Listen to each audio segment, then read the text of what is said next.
What's up, guys? I'm Dan Langan. This is Dan Can Bake It, and I have a new clue here, a new box with a new challenge inside. This is pretty crazy. Apparently it didn't fit in the box. It's really in there. Oh my God. You guys, I can't. It's a little egg character. It's a little egg guy. Create a cake inspired by your favorite breakfast. All right, so Food Network must know me pretty well because I actually love fried eggs. It's all about that gooey, runny yolk. That's one of my favorite breakfast items. But I also really like bacon, not turkey bacon, like full out traditional bacon, some type of like toast. I love like onion toast or like everything bagels. It's all about the contrast of like that crunchy toast and like the runny yolk on the egg. You fry it up and it gets nice and golden on the edges. So I'm gonna have to sketch it out. I'll think about the flavors, the fried egg, the bacon, some toast or something, and maybe I'll see how I can incorporate this all into one single cake.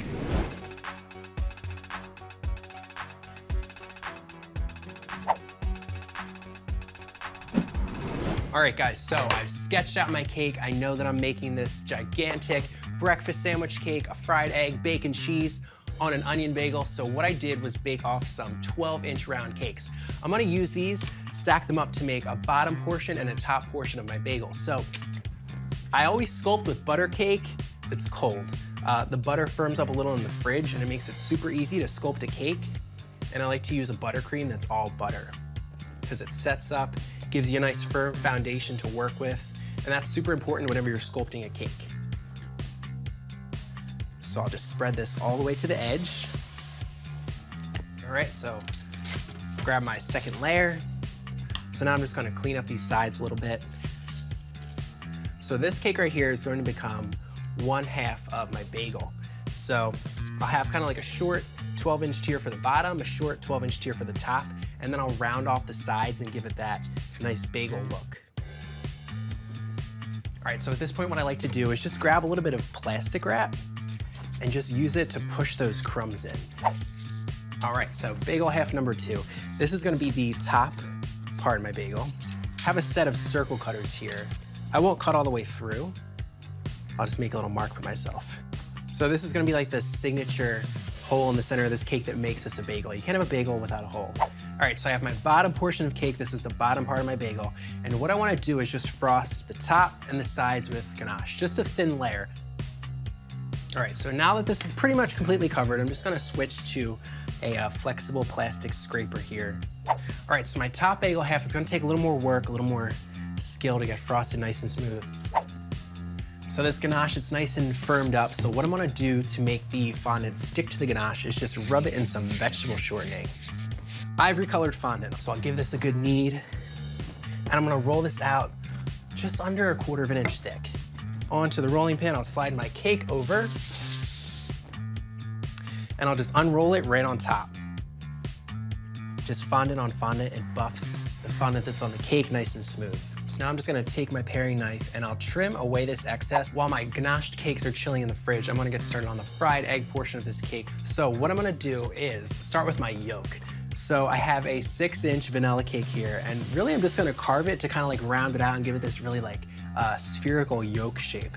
So I'm gonna move on to some buttercream. All right, so this yolk looks awesome. It's nice and smooth, so I'm gonna set this to the side, and I'm gonna use my half-sheet cake to make the white of this fried egg. So what I'll do here is just trace around this. Again, I'm going for like a super organic shape. I don't want this to be perfectly round, because fried eggs are never perfectly round. So I have kind of like this organic circle here. I'll make it just a little more organic. I'll flatten this edge a little bit. Fried eggs always have that like amoeba shape to them. It's like that weird, kind of like super organic circle. So that looks good. So now I'm gonna go in with some buttercream. So I have my cake shape here. I have a small offset spatula, and I'm just gonna give this basically a crumb coat. I don't need a ton of buttercream. I'm just gonna put a nice layer of white fondant over this. So the first thing I'm gonna do is take care of this guy. I'll cover the egg yolk and fondant first, and I wanna put this kind of like off center, so more towards one end. So I'll set it right there. And I'm gonna unroll this right over top of the yolk, just like that. So this is like cake surgery. This is like kind of one of the scary parts, is actually peeling this fondant back. We'll see how it looks. Oh yeah, there's the yolk. All right, so I'll take a ball tool. This is a tool you would normally use to make flowers.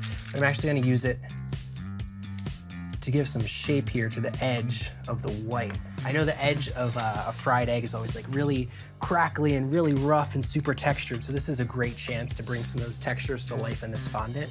So it's all about this scraggly texture on the edges here, so I'll just pinch this.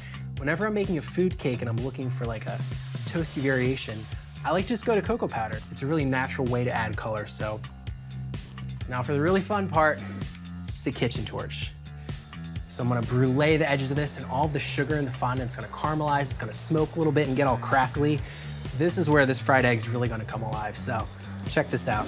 To make it shiny, I'm gonna go to one of my favorite tricks for food cakes. That includes honey and vodka. But it's not a cocktail, it's just a little shine mix for your cake. So I'm just taking these black sprinkles and I wanna crush them in my fingers. So this is gonna be all my fresh cracked pepper I'm gonna hold high and just sprinkle it on there just like that. So I'm just creating triangles of cheese here. It's not gonna be like one full baked slice. And then I'll put one triangle in each like corner of the bagel. All right, so I have to make some gigantic bacon for this breakfast sandwich cake. And for that, I'm gonna turn to some modeling chocolate, which is one of my favorite things to work with. And it's super easy to make. It's only 2 ingredients. It's chocolate and corn syrup. And what you end up with is this moldable chocolate clay. And it's perfect for something like bacon because you can ripple it and you can manipulate it and sculpt it, and it holds its shape in a way that fondant doesn't. I'll torch this to give it a little bit of crispiness, or the illusion of crispiness. And then I'll hit it with the airbrush. So I'll start with my bottom cake. So I'll start the airbrushing towards the bottom of the bagel, and then I'm gonna bring the color up the side a little bit. I just wanna torch this edge really quick. I wanna get a little color here because that's the part of the bagel that gets really toasty when you put it in the toaster. So while my cake is still nice and sticky from the airbrush, I have some large chips of coconut that are toasted really nicely, a little bit darker than you would normally toast coconut. And I'm just gonna break them up in my fingers and sprinkle them over the top of the cake. It looks just like an onion bagel. It's smoking, so I think it's done. All right, so I'll set this aside. I'll grab the rest of the pieces of this cake and we'll put the whole thing together. All right, guys, so it all comes down to this ultimate breakfast cake, this gigantic bacon, egg, and cheese breakfast sandwich. It's ready to be assembled. So I've got my American cheese slices, and I wanna aim this yolk towards the front because I want that to be what you really see in this cake. So I have a little bit of my toasted cake or the toasted bagel exposed here in the front, so that looks perfect. Now it's time for the bacon. So let's see, I'll angle some of these pieces just like this. All right, this looks like a good front. So I'm gonna pick this up. I have that nice thick layer of ganache on the bottom, so that should be enough to support this. I'm just gonna lean this. So I think that looks amazing, but I feel like it's missing some of that yolk action. I kinda want this yolk to really goo out. So I'm gonna aim towards the yolk. I have just some yellow ganache. It's just white chocolate and cream with a little bit of yellow food coloring added in. I'll let it drip down, and then wherever it drips is where it goes. That's how eggs roll. All right, guys, this breakfast sandwich cake looks more amazing than I thought it would. My favorite part is this shiny, runny yolk. I just love how that ganache is dripping down the front of the cake. You got the crispy edges on the bagel and on the egg, and I love these crispy pieces of onion on the top of the bagel. That's always my favorite part whenever I get a bacon, egg, and cheese breakfast sandwich. We'll go in right here. Let's get a nice big slice.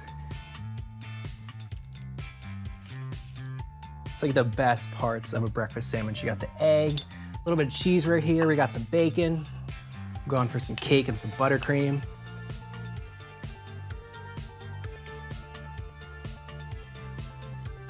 You know, it's toasty on the edges and it's buttery, but still doesn't taste like a bagel. It tastes like cake. It's delicious cake. You guys, tastes incredible. It looks incredible. So I think I definitely nailed this breakfast sandwich cake, but let me know in the comments below what you guys think. How did I do? And don't forget, subscribe to Food Network's YouTube channel.